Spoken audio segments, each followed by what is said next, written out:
Sorry, বেশি বাড়াবাড়ি করার জন্য আমি সত্যিই দুঃখিত। ভেতরে চলো প্লিজ। অভি উষ্ণ শ্বাস ছেড়ে ভারী কণ্ঠে বলল। আমার ঘুমাতে সময় লাগবে, তুমি ঘুমাও নেলি। অভিরূপের রাগ বুঝতে পেরে আরেকটু মিয়ে গেল নেলি। সে শক্ত হাতে অভিকে নিজের পানে ফেরালো। এরপর দুই হাতে অভিরূপের গলা জড়িয়ে পা উঁচু করে ঠোঁটে চুমু খেলো। এরপর চোয়ালে গলার নিচ্ছে। সংকোচ নিরুত্তাপ রইল অভিরূপ। কারণ নেলিকে বিশ্বাস নেই, তার ফিলিংসে পানি ঢেলে এক্ষুনি হো হো করে উঠবে। অভিরূপের উন্মুক্ত পিঠে শীতল হাতে খামচে ধরল নেলি।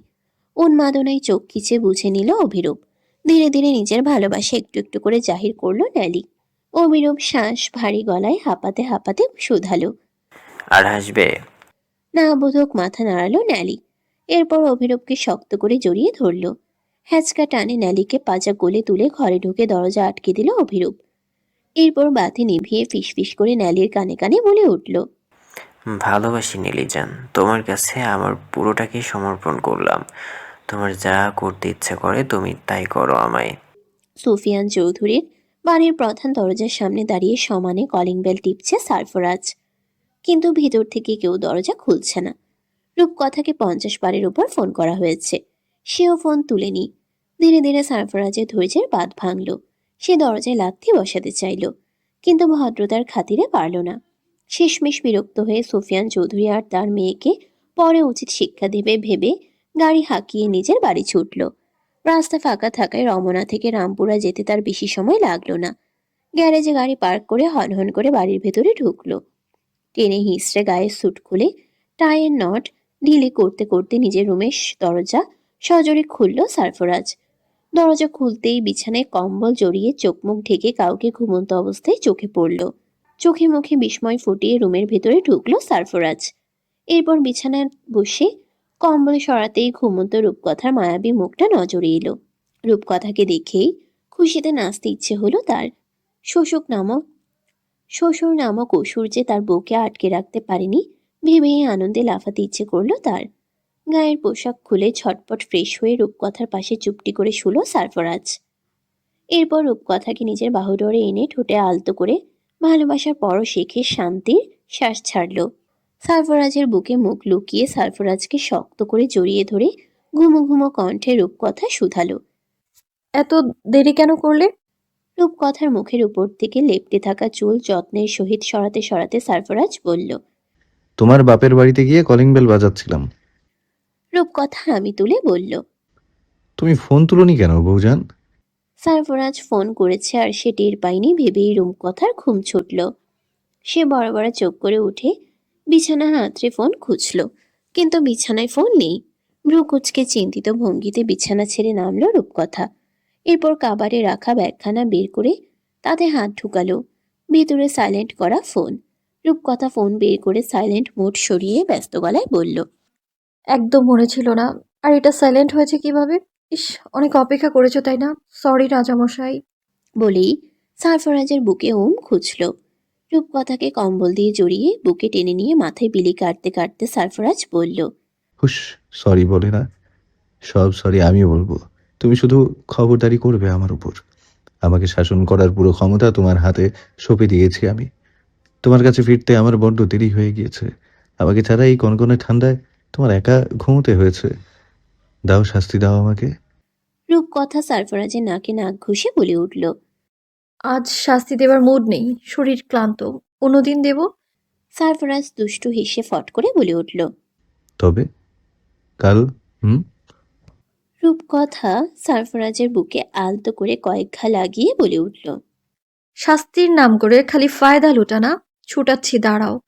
ভোরের কুয়াশা হটিয়ে তেজি সূর্য যখন কিরণ ছড়ালো তখন ঘুম ভাঙল সারফরাজের। রূপকথা এখনো ঘুমে বিভোর। সন্তর্পণে রূপকথার মাথার নিচ থেকে নিজের ঝিম ধরা হাতটা বের করলো সারফরাজ। এরপর রূপকথার কপালে ভালোবাসার পরশ বুলিয়ে বেরিয়ে গেল ঘর ছেড়ে। কিছু ফ্রি হ্যান্ড এক্সারসাইজের উদ্দেশ্যে গার্ডেন এরিয়া এলো সারফরাজ। বাগানের কোণে হালকা জগিং করতেই দেখা মিলল সুফিয়ান চৌধুরীর। সকাল সকাল শ্বশুর মশাইকে বাগে পেয়ে ঠোঁটে প্রশস্ত হাসি ফুটল সারফরাজের। ছোট ছোট দৌড়ে সুফিয়ান চৌধুরীর পেছনে দাঁড়িয়ে সারফরাজ খোশ মেজাজে বলে উঠল। মেয়ের লেজ ধরে আমাকে জ্বালাতে চলে এসেছেন তাই না?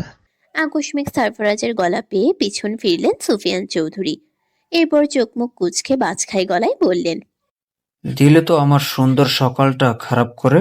ধুর। সারফরাজ কিটকিটিয়ে হেসে বলে উঠল, মেয়েকে ছাড়া এই 1 মাস কেমন লেগেছে শ্বশুর আব্বা? যেমনই লাগুক, তোকে বলবো কেন? তুই আমার কে? আমার ভালো লাগা মন্দ লাগা কি আসে যায় তোর? তুই তো আমার জনম জনমের শত্রু। সে যাই হোক, মেয়েটাকে এভাবে বশ না করলেও পারতি। এই যে আমি আবার কি করলাম? তেতে উঠলেন সুফিয়ান চৌধুরী। দাঁত কিরমির করে মুখ ভেঙচে বললেন, উফ, কচি খোকা, ভাজা মাছ উল্টে খেতে জানে না, অথচ কাটা সহ চিবিয়ে খায়। তোকে ফেলে মেয়ে আমার কিছুতেই ও বাড়িতে থাকবে না। এই শীতের রাতে বিয়ে বাড়ি থেকে জোর করে ধরে বেঁধে আমাকে আর তোর শাশুড়িকে এখানে নিয়ে এসেছে। মেয়েটা তো এমন ছিল না।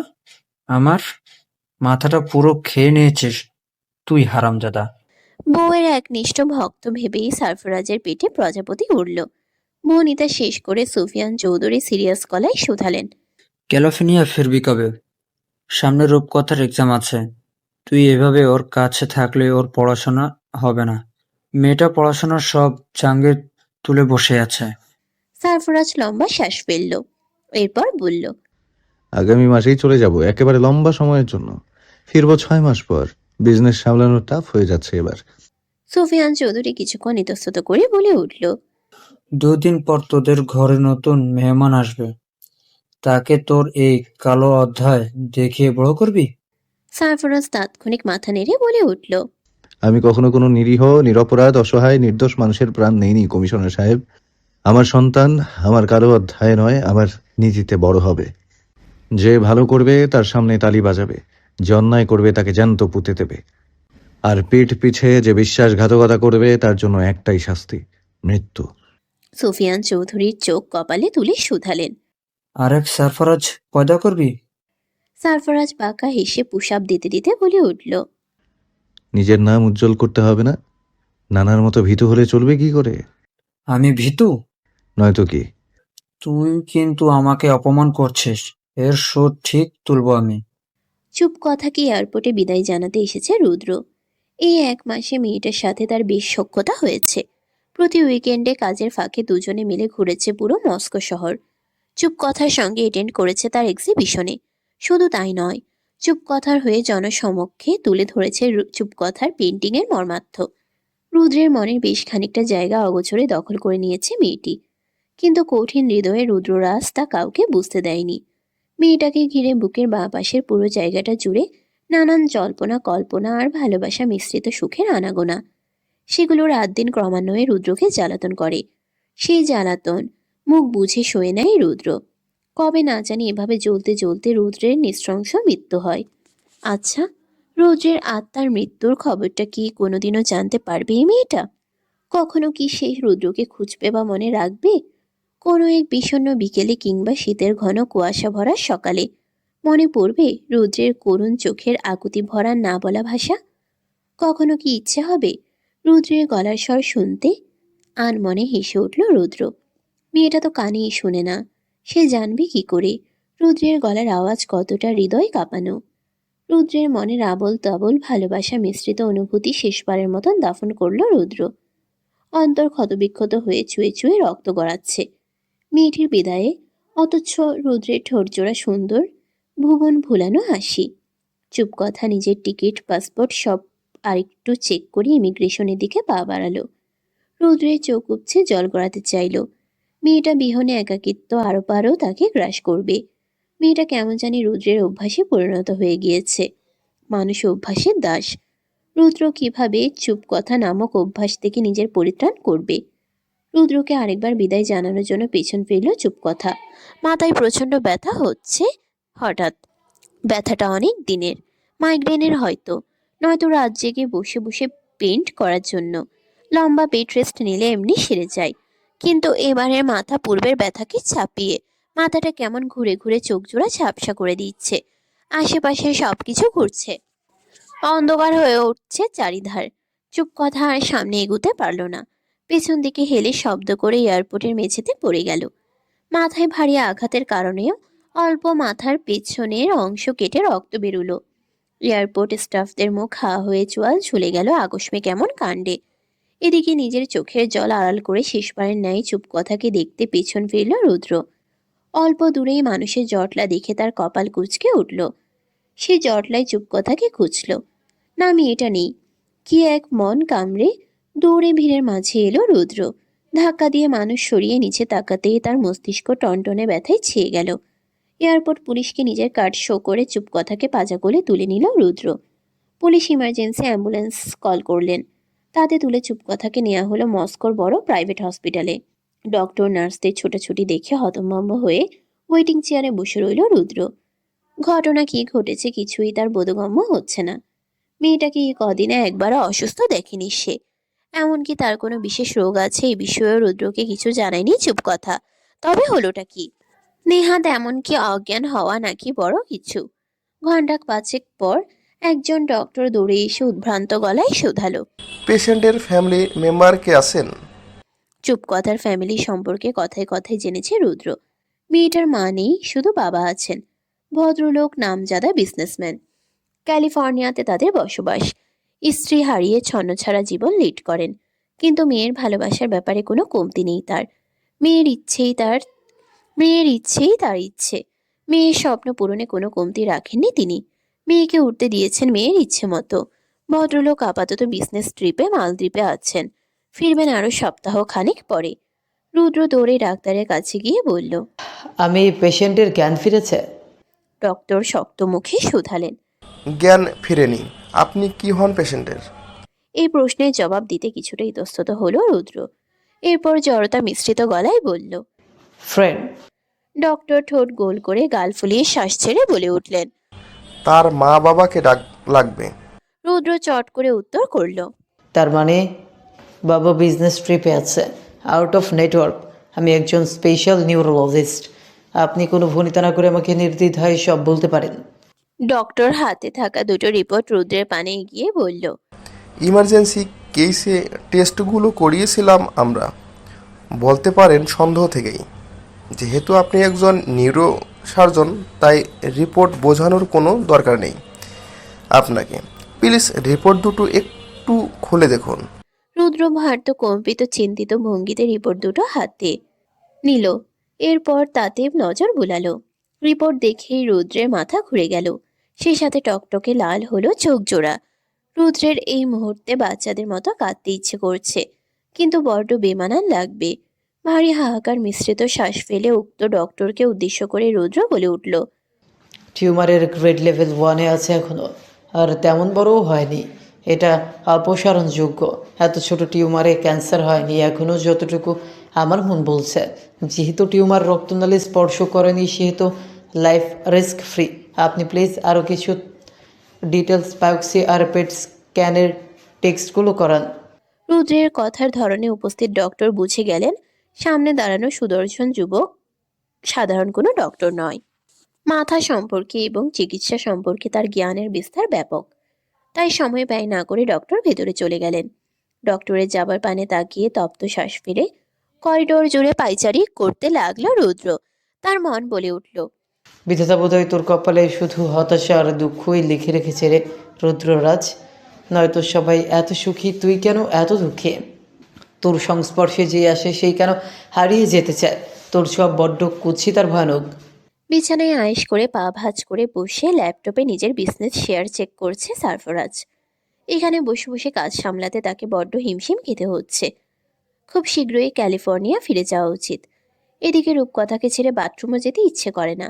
ক্যালিফোর্নিয়া তো দূর কি বাত, মেয়েটার সামনে আবার এক্সাম আছে। সারফরাজ এখানে থাকলে তার পরীক্ষাই বসা হবে না। দুজন দুজনকেই পাগলের মতো ভালোবাসে। এটাই কাল হয়ে দাঁড়াচ্ছে পড়াশোনার মাঝে। মনে মনে পণ করেছে সারফরাজ, সে আগামী সপ্তাহেই ক্যালিফোর্নিয়া ফিরে যাবে। এদিকে অ্যাঞ্জেলোটাকেও অনেকদিন ধরে আদর করা হচ্ছে না। সারফরাজের উপর তার আকাশসম রাগ। ইদানিং ভিডিও কলে সারফরাজকে দেখলেই সে দাঁত খিচিয়ে চলে যায়। সারফরাজের ভাবনার মাঝেই সেখানে গুটি গুটি পায়ে হাসি মুখে উপস্থিত হলো রূপকথা। সুন্দরী বউকে কোলে তুলে চুমু না খেলে সারফরাজের মনটা কেমন আনচান করে। কি করছো? শিশু সুলভ গলায় শুধালো রূপকথা। সারফরাজ হাত বাড়িয়ে রূপকথাকে টেনে নিজের কোলে বসিয়ে টপাটপ গালে ঠোঁটে কপালে চুমু খেলো। এরপর বলল, কাজ করছি। আমার চাইতে বেশি কাজ ইম্পর্টেন্ট তোমার? সারফরাজ জিভ কেটে মাথা ঝাঁকিয়ে বলল, মোটেও না। বউয়ের উঠে এই নস্যাৎ ধরনের কিচ্ছু না। তাও আবার বউ যদি হয় এরকম হটি নটি সুন্দরী, তাহলে তো কথাই নেই। বলে রূপকথার গলায় মুখ ডুবালো সারফরাজ। রূপকথার প্রশ্ন হলো এই উত্তরে। এরপর মনে কি যেন ফন্দি করলো। চট করে উঠে দাঁড়ালো সারফরাজের বাহু ভেদ করে। এরপর সরল গলায় বলল, সারফরাজ হাত পাতো। হাত পাতলে কি হবে? ল্যাপটপের কাজে পুনরায় মনোনিবেশ করে উদাস ভঙ্গিতে কাজে ডুবে শুধালো সারফরাজ। ছোট বাচ্চার ন্যায় ঠোঁট উল্টে রূপকথা আদুরে ভঙ্গিতে বলল। আরে পাতোই না। সারফরাজ ঠোঁটের কোণে প্রশস্ত হেসে কাজ ফেলে রূপকথার পানে ঘুরে হাত বাড়িয়ে বলল। কোনো সারপ্রাইজ? রূপকথা মাথা ঝাঁকিয়ে বলল। চোখ বন্ধ করো। সারফরাজ সবকটা দাঁত বের করে চোখ মুছে ফকিরের ন্যায় হাত পেতে রইল রূপকথার সামনে, যদি কোনো সারপ্রাইজ পাওয়া যায় এই লোভে। কারণ মাঝে মাঝে চোখ মুখে কাপড় বেঁধে ভালোবাসা দেয় রূপকথা। বেশ লাগে ওসব দুষ্টু দুষ্টু ভালোবাসা। শরীরে অনন্য শিহরণ জাগে। সারফরাজ হাত বাড়াতেই দুষ্টু হেসে সারফরাজের হাতের উল্টো পিঠ চেপে ধরল রূপকথা। এরপর গলা খেকড়ে খাক খাক করল। সারফরাজের শক্ত প্রশস্ত হাতের তালু ভরে থুতু ফেলে হো হো করে হেসে উঠল রূপকথা। হাতে উষ্ণ তরলের অনুভূতি পেতেই লাফিয়ে উঠল সারফরাজ। চোখ খুলে হাতের তালু ভর্তি থুতু দেখে মাথা ঘুরে উঠল তার। ততক্ষণে সারফরাজ বিছানা ছেড়ে তড়িঘড়ি করে উঠে দাঁড়ালো। ততক্ষণে রূপকথা পগার পার। চোখ মুখ বিকৃত করে হাত উঁচুতে তুলে রূপকথার পিছু পিছু নেমে এলো ড্রয়িং রুমে। কিন্তু আশেপাশে নেই রূপকথা। হয়তো মায়ার ঘরে গিয়ে দরজা আটকেছে। আজকাল মেয়েটির ছেলে মানুষই বেড়েছে খুব। প্রাণাধিক প্রিয় মানুষটির সংস্পর্শে থাকলে মন থেকে আপনা আপনি এসব ছেলে মানুষই আসে। এগুলোতে বিরক্তির চাইতে ভালোবাসা কাজ করে বেশি। এদিকে সারফরাজদের বিশাল ডাইনিং এরিয়ায় টেবিল চেয়ারে বসে আয়েশ করে পরোটা আর কষা মাংস খাচ্ছেন সুফিয়ান চৌধুরী। মায়ার রান্না লাজবাব। কর্নেল সাহেব এই রান্না খেয়ে স্ত্রীর বশে থেকেছেন। এই ব্যাপারে চোখ বন্ধ করে নিশ্চিত সুফিয়ান চৌধুরী। প্রতিদিন দুটো করে রুটি খান তিনি। তবে এ বাড়িতে আসার পর থেকে বেআইনের হাতের ৬-৭ পিস রুটি আর গরুর মাংস সাটাচ্ছেন তিনি। সুফিয়ান চৌধুরীকে খোশ মেজাজে পরোটা চিবুতে দেখে সারফরাজ দৌড়ে গিয়ে সেই থুতোওয়ালা হাত এগিয়ে বলে উঠল, একটু হোয়াইট সস নিন আব্বা, আপনার মেয়ে তৈরি করেছে, বেশ সুস্বাদু। জামাইয়ের আচরণে খুব খুশি হলেন সুফিয়ান চৌধুরী। মনে মনে জামাইয়ের সুবুদ্ধি সুআক্কেল একটু দোয়াও করলেন। এরপর মুখে 1 পিস মাংস চালান করে খুশিতে সারফরাজের হাতের পানে তাকালেন। সারফরাজের হাতের তালুতে তরল পদার্থ দেখে কিছুক্ষণ নাকমুখ সিটকে অদ্ভুত ভঙ্গিতে বসে রইলেন সুফিয়ান চৌধুরী। এরপর জিভ উল্টে ইয়াক শব্দ করলেন। নির্বিকার হাসি খুশি সারফরাজের হাতের তালু দেখেই বমি পেয়ে গেল সুফিয়ান চৌধুরীর। তিনি ওয়াক ওয়াক শব্দ করতে করতে খাবার ছেড়ে দৌড়ে বেসিনে গেলেন। এরপর আরো কয়েক দফা ওয়াক ওয়াক করলেন, কিন্তু পেট গলিয়ে কিছু বেরোলো না। সকালের ব্রেকফাস্টে সারফরাজের বাহাত ঢুকিয়ে খাবারের স্বাদ পণ্ড করার দায়ে সুফিয়ান গলা বাড়িয়ে অভিশাপ দিলেন। তোর ছেলে তোকে পায়খানা থেকে ঘু তুলে খাওয়াবে, দেখিস বজ্জাত হতচ্ছাড়া। আমার পেছনে সারাক্ষণ লেগে থাকার মজা তখন টের পাবি। তখন আমি কি করব জানিস? বাঁশি ফু দেব আর হাততালি দেব, দিয়ে তোর ছেলেকে দ্বিগুণ উৎসাহ দেব। প্রাণ প্রিয় স্ত্রীর থুতু হাতে নিয়ে খুশি মনে এক হাত গালে চেপে বসে রইল সারফরাজ, যেন কত দামি কিছু হাতে নিয়ে বসে আছে সে। সুফিয়ান ন্যাপকিনে মুখ হাত মুছে নাক উঁচিয়ে ঘৃণা প্রকাশ করে শুধালেন, মনে হচ্ছে আমার মেয়ের থুতু হাতে পেয়ে আকাশের চাঁদ পেয়েছিস, এত খুশি? সারফরাজ অবাক চোখে থুতুর পানে তাকিয়ে বলে উঠল, আপনার মেয়ে যখন ছোট ছিল তখন আরো অনেক কিছু এই হাতে ধরতে হয়েছে আমাকে কমিশনার সাহেব। এগুলো ভালোবাসা। আমার ভালোবাসার সামনে আপনার ভালোবাসা তুচ্ছ, ফিকে। আমার সবটা দিয়ে আমি আপনার মেয়েকে ভালোবাসি। এই যে থুথু দেখছেন, যেটা দেখে আপনার বমি পেল, এটা দেখে আমার আনন্দ হচ্ছে। আপনার মেয়েকে আরো ভালোবাসতে ইচ্ছে করছে, কিন্তু এমন সময় মেয়েলি স্বরে ইয়াক ইয়াক ভেসে এলো। চোখ মুখ কুঁচকে দুজনেই উপরে তাকালো। কণ্ঠটা রূপকথার বমির শব্দে সুফিয়ান চৌধুরী চোখ কপালে তুলে দাঁত খিচিয়ে দৌড়ে গিয়ে নিজের বন্দুক নিয়ে এলেন। এরপর দোতলা থেকেই সেটা সারফরাজের দিকে তাক করে বলে উঠলেন, এসব করতেছি ক্যালিফোর্নিয়া গেছিলি তাই না? মেয়ে বিয়ে দিয়েছি বলে আমাকে এক্ষুনি নানা বানিয়ে দিবি তুই? ঘটনার আকস্মিকতায় সারফরাজের মাথা ঘুরে উঠল। তাদের মধ্যে এমন কিছু দুর্ঘটনা কখনোই ঘটেনি। তবে বাচ্চা এলো কোত্থেকে? মায়া আর রেখা কোনো মতে রূপকথার বমি থামিয়ে চিন্তিত হলেন, কিন্তু রূপকথা পুনরায় বমি করে ঘর ভাসিয়ে নেতিয়ে পড়ল। মায়া রিস্ক নিতে চাইলেন না। তিনি সারফরাজকে কড়া গলায় আদেশ দিলেন হসপিটালে নিয়ে যেতে। সম্বিত ফিরে পেতেই গাড়ি হাঁকিয়ে রূপকথাকে নিয়ে ছুটল হসপিটালে। এদিকে সুফিয়ান চৌধুরী ঘেমে নিয়ে একাকার। হসপিটালে সকলের সামনেই হাইপার হয়ে যাচ্ছেন তিনি। আজ বোধহয় সারফরাজ গ্যারাকলে পড়ল। সে শ্বশুরের প্রতি নমনীয় হলো। তার মুখ শুকিয়ে ছোট হলো। সুফিয়ান চৌধুরী থেকে থেকে সকলের অলক্ষ্যে বন্দুক দেখাচ্ছেন সারফরাজকে, আর দাঁত মুখ কামড়াচ্ছেন। একটু পর ডক্টর এসে বললেন, ভয়ের কিছু নেই, গ্যাস ফর্ম করেছে, ঠিকমতো খাওয়া দাওয়া করেনি, তাই এমনটা হয়েছে। সারফরাজ ধপ করে বসে পড়ল ওয়েটিং চেয়ারে। সুফিয়ান চৌধুরী বন্দুক কোমরে গুজে ফিসফিস করে বলে উঠলেন, বেঁচে গেলে, নয়তো এটা তোর পেছনে ভরে দিতাম। মনিটরের এক নাগার বিপ বিপ শব্দ বৃহৎ ওটি রুমের চারিধারে কেমন ভয়ানক গর্জন তুলেছে। অপারেশন টেবিলে অচেতন চুপকথা। ডাক্তারগণ নিজেদের ইউনিফর্ম পরে ধীরে ধীরে ঢুকছেন ওটি কক্ষে। সবশেষে এলো রুদ্ররাজ। চুপকথাকে ঘুমন্ত অবস্থায় দেখে তার কেমন ভয় লাগলো। তার পুরো শরীর অসাড় হয়ে চোখ ঝাপসা হলো। মাথাটাও আজ কাজ করছে না। সবকিছু তালগোল পাকিয়ে যেতে চাইছে। ওটির বাইরে চুপকথার বাবা তসবি হাতে সমানে পায়চারি করছেন। ভদ্রলোক বিশেষ অনুরোধ করেছেন হসপিটাল কর্তৃপক্ষকে যাতে তাকে মেয়ের পাশে অ্যালাউ করা হয়, কিন্তু হসপিটাল রাজি হয়নি। দীর্ঘ সময়ের জটিল অপারেশন, ডক্টরস ব্যতীত বাইরের মানুষ না থাকাই উত্তম অপশন। সহকারী ডক্টর সবকিছু চেক করে রুদ্রর উদ্দেশ্যে বলল, স্যার, আপনি খুলিটা ওপেন করুন। সহকারী ডক্টরের কথাখানা শুনে রৌদ্রের সমস্ত শরীর ঝাঁকুনি দিল। সে ভয় পেল। প্রথমবারের মতো স্পেশাল দক্ষ নিউরোসার্জন ডক্টর রুদ্ররাজ চৌধুরীও ভয় পেল। তার বোধ বুদ্ধি সব হারিয়ে গেল। হৃৎপিণ্ডের মধ্যে অসহনীয় তোলপাড়, হাত পা রীতিমতো কাঁপছে, ঘুরে উঠছে মাথা। সমস্ত ডাক্তারি বিদ্যা যেন ভুলে গেল সে। স্মৃতিভ্রম মানুষের ন্যায় কেমন ফাঁকা ফাঁকা অপরিচিত লাগছে সবকিছু।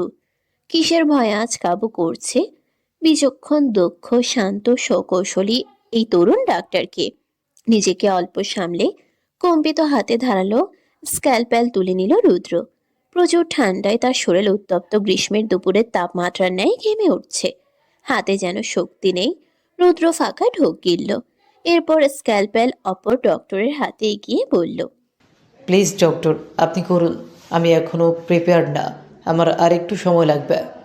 উক্ত ডক্টর কথাটি শুনে বিস্মিত হয়ে বলল, এখানে এই কাজে আপনার হাত ভালো, এটাই আমরা সবাই জানি। আপনি পারবেন। প্লিজ একটু কোড অপারেট করুন। লম্বা শ্বাস নিন, ব্রেন শান্ত রাখুন। রুদ্র হাত গুটিয়ে কিছুক্ষণ নিশ্চুপ রইল। এরপর একটা কেচি দিয়ে চুপকথার বাহুতে শক্ত আঘাত করল। কোনো নরণ চরণ নেই মেয়েটার। গভীর নিদ্রায় আচ্ছন্ন সে। মনে মনে বিসমিল্লা বলে ধীরে ধীরে হাত চালালো রুদ্র। সতর্ক নজরে বাকি ডক্টরস নিজেদের কাজে হাত লাগালো। ধীরে ধীরে সময়ের ব্যবধানে উপড়ানো হলো মাথার উপরের অংশ। তরল রঞ্জনে রুদ্রের গ্লাভস পরা হাত ভরে গেল। নানান ইনজেকশন, মেডিসিন, সার্জারি টুলস ব্যবহার করে চলতে লাগলো অপারেশন। দীর্ঘ 3.5 ঘন্টা পর লম্বা শ্বাস ফেলে নিজের মাস্ক খুলে ফেলল রুদ্র। টিউমার অপসারণ শেষ। কোনো জটিলতা তৈরি হয়নি, কিন্তু রুদ্রের মুখে হাসি নেই। চুপকথা জ্ঞান ফিরে সুস্থ হয়ে হাঁটাচলা করে হাসি খুশি স্বাভাবিক জীবনে না যাওয়া পর্যন্ত রুদ্রের মনের খচখচানি কোনোভাবেই থামবে না। অপারেশন লাইট বন্ধ হতেই রুদ্র আদেশ দিল, পেশেন্টকে আইসিইউ কেবিনে শিফট করুন, 2 দিন অবজারভেশন প্রয়োজন। নার্স আর ওয়ার্ড বয়ের সহায়তায় দক্ষ হাতে আলগোছে চুপকথাকে তোলা হলো স্ট্রেচারে। এরপর ছুটল আইসিইউ কেবিনে। রুদ্র ক্লান্ত শরীরে বের হতেই চুপকথার বাবা দৌড়ে ক্রন্দনরত স্বরে শুধালেন, ডক্টর, আমার মেয়ে। রুদ্র শান্ত গলায় জবাব দিল, ভয় নেই আঙ্কেল, অপারেশন সাকসেসফুল হয়েছে। আমি কাল চুপ কথার কেবিনে ঢুকবার ব্যবস্থা করে দিব আপনাকে, আজ চাইলেও দেখতে পারবেন না। ভদ্রলোক ছোট বাচ্চার ন্যায় মেনে নিলেন রুদ্রর কথা। এরপর ধপ করে বসে গেলেন ওয়েটিং চেয়ারে। রুদ্র নিজের ড্রেস চেঞ্জ করে হাত মুখ ধুয়ে আবার ফিরে এলো চুপকথার বাবা নিকট। এরপর হাত চেপে ধরে বলে উঠল, চলুন, লাঞ্চ টাইম হয়েছে, গত রাতেও আপনি কিছু খাননি। ভদ্রলোক আর মানা করল না, নিঃশব্দে উঠে দাঁড়িয়ে রুদ্রকে অনুসরণ করে চলতে লাগলো। একদিন পর চুপকথার জ্ঞান ফিরল। ডিউটিরত নার্স দৌড়ে গিয়ে রুদ্রকে ডেকে আনলো। সেই সাথে দৌড়ে এলো চুপকথার বাবা। রুদ্রকে দেখেই নীরবে কেঁদে উঠল চুপকথা। এরপর হাত বাড়িয়ে রুদ্রকে নিজের কাছে ডাকলো। রুদ্র ব্যস্ত পায়ে কাছে আসতেই চুপকথা নিজের দুর্বল হাতে রুদ্রের হাত চেপে ধরল। এরপর আবার নীরবে জল ফিরল। হাতের ইশারায় চুপকথাকে কাঁদতে বারণ করে চুপকথার বাবাকে ভেতরে আসতে বলল রুদ্ররাজ। ভদ্রলোক মেয়ের হাত জড়িয়ে শব্দ করে কাঁদলেন, কিন্তু 2 মিনিটের বেশি তাকে থাকতে দেয়া হলো না। চুপকথাকে শান্ত থাকতে বলে সমস্ত রিপোর্ট চেক করলো রুদ্র। এরপর নার্সকে ঘুমের ইঞ্জেকশন দেবার নির্দেশ করলো। ইঞ্জেকশন দেখে সামান্য ভীত হলো চুপকথা। রুদ্র বুঝতে পেরে নার্সের থেকে ইঞ্জেকশন নিয়ে নিজেই হাতে লাগানো ক্যানেলায় পুশ করে বলে উঠল। ঘুমাও। কয়েক সেকেন্ডের ব্যবধানে ঘুমে তলিয়ে গেল চুপকথা। 10 দিন হসপিটালে কাটানোর পর পুরোপুরি সুস্থ হয়ে রিলিজ নিল চুপকথা। চুপকথার বাবা আর চুপকথা যখন গাড়িতে উঠছিল, তখন রুদ্ররাজ স্তব্ধ হয়ে পাশেই দাঁড়িয়েছিল। গাড়িতে উঠতে গিয়ে আবার থেমে দাঁড়ালো সে। এরপর দৌড়ে গিয়ে ঝাপটে ধরল রুদ্রকে। আকস্মিক এহেন পরিস্থিতিতে বিস্ময়ে হতবাক হলো রুদ্র, কিন্তু তার খালি বুকটা হঠাৎ পরিপূর্ণ মনে হলো। পা উঁচু করে রুদ্রের নাকে চুমু খেলো চুপকথা। এরপর পলক ফেলে বোঝালো নিজের অনুভূতি। মেয়েটার স্বীকারোক্তি রুদ্রের চোখে জল এনে দিল। মাথা নেড়ে রুদ্র শুধালো। রিয়েলি? চুপকথা লাজুক হেসে দৌড়ে গাড়িতে উঠে বসলো।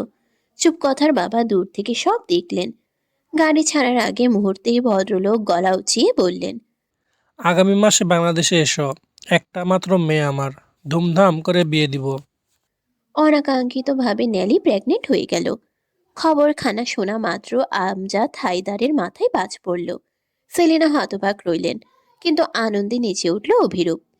বাবা হবার খুশিতে তার সবকটা দাঁত বের হয়ে খালি হাসি পেল। সকলের সামনে ন্যালিকে জড়িয়ে ধরে কোলে তুলে শূন্যে ঘোরালো।